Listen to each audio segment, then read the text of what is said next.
que iniciaremos el mismo día de la asunción al mando. Por ejemplo, esa reforma política, hemos dicho que el decreto 002 será convocar a la consulta popular para que el soberano, el pueblo ecuatoriano, se pronuncie por la Asamblea Nacional Constituyente.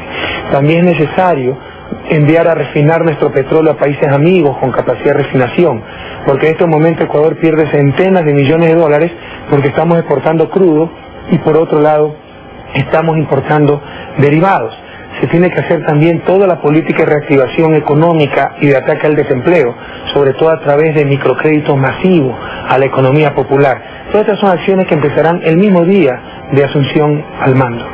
Duplicar un subsidio en ese bono de desarrollo humano, ¿esta es una promesa que se puede cumplir? Por supuesto, si no, no lo hubiéramos hecho. Y no es un subsidio, es una transferencia a los sectores más pobres de la población.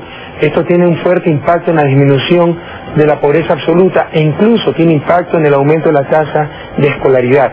Por supuesto, para atender esos sectores sociales habrá que limitar el servicio de deuda externa. Un país como Ecuador no puede gastar 6-7% del Producto Interno Bruto en servicio de deuda externa, sencillamente no podrá atender a su sector social, no podrá reactivar la economía, etcétera.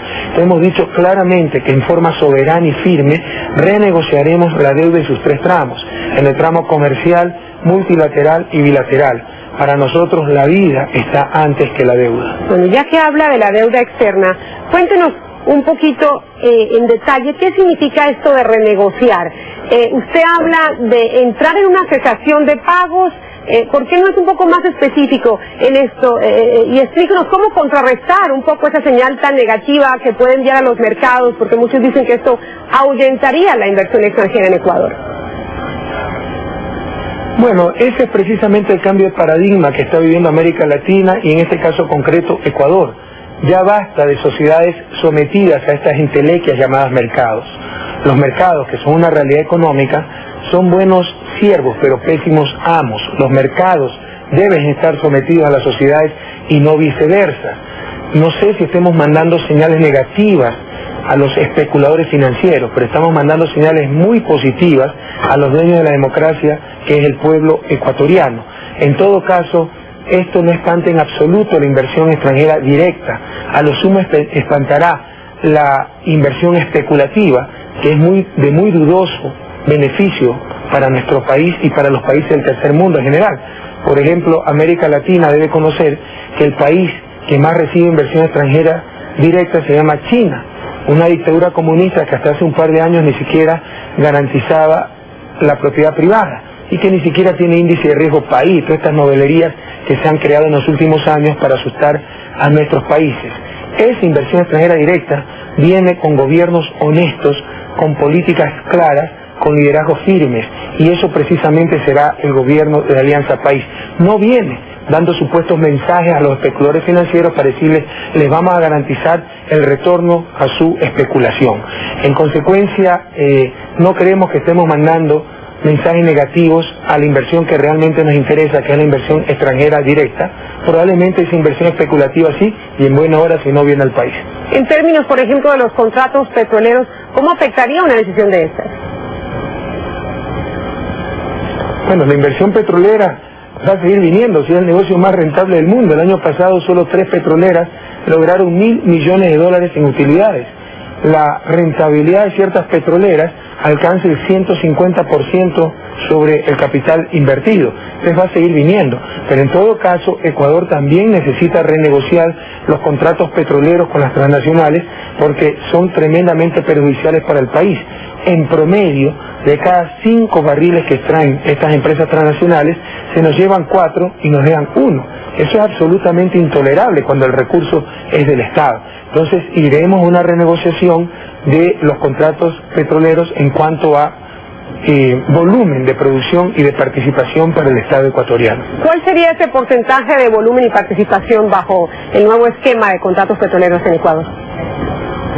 Eso depende del mecanismo de negociación, pero por darle una referencia, en los años 70, de cada 100 barriles que extraía Texaco, nos daba 85 al Estado y se quedaba con 15, y era tremendamente rentable el negocio. Hoy, le insisto, de cada 100 barriles se llevan 80 las petroleras y solo dejan 20 al Estado ecuatoriano, y eso no estamos dispuestos a tolerar.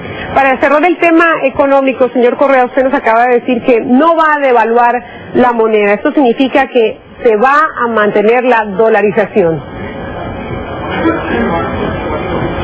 Por supuesto, es imposible devaluar o depreciar la moneda cuando ya no se tiene moneda nacional, y aunque la dolarización fue un tremendo error, fruto de la novelería y abuso de nuestras élites, en economía hay cosas en las cuales es muy fácil de entrar y casi imposible salir.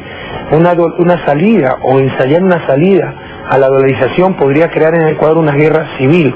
En consecuencia hemos dicho que en los 4 años de gobierno de Alianza País y de Rafael Correa se mantendrá la dolarización ecuatoriana. Seguimos en esta entrevista en vivo desde Quito con el ganador de los comicios presidenciales, Rafael Correa. Señor Correa, en el fragor de la campaña electoral, a Álvaro Noboa, no Gustavo, gracias por la corrección, lo llamó usted un diablo comunista en alusión a esa representación que hizo el presidente Hugo Chávez en la ONU al referirse al presidente George Bush. Para nuestra audiencia internacional, ¿quién es Rafael Correa? Mira, primero permítame precisarle que para lo único que supera a la arrogancia de nuestra oligarquía es su ignorancia, ¿no? Y todo aquel que ponga en peligro los privilegios y las ilegalidades de cierta oligarquía corrupta del Ecuador es calificado de comunista. Así también fue calificado Jaime Roldós, el propio Lucio Gutiérrez, etcétera. Yo no soy comunista, respeto mucho a los comunistas, pero no lo soy. Soy un católico practicante que busca la justicia social. Si quiere me defino como un humanista cristiano de izquierda. ¿Rafael Correa es chavista? Yo detesto los cultos a la personalidad, por eso le he dicho a los que nos favorecieron con su voto que a nadie se le ocurra calificarse correísta. Yo soy bolivariano, y si Hugo Chávez es bolivariano, bueno, en eso vamos a coincidir.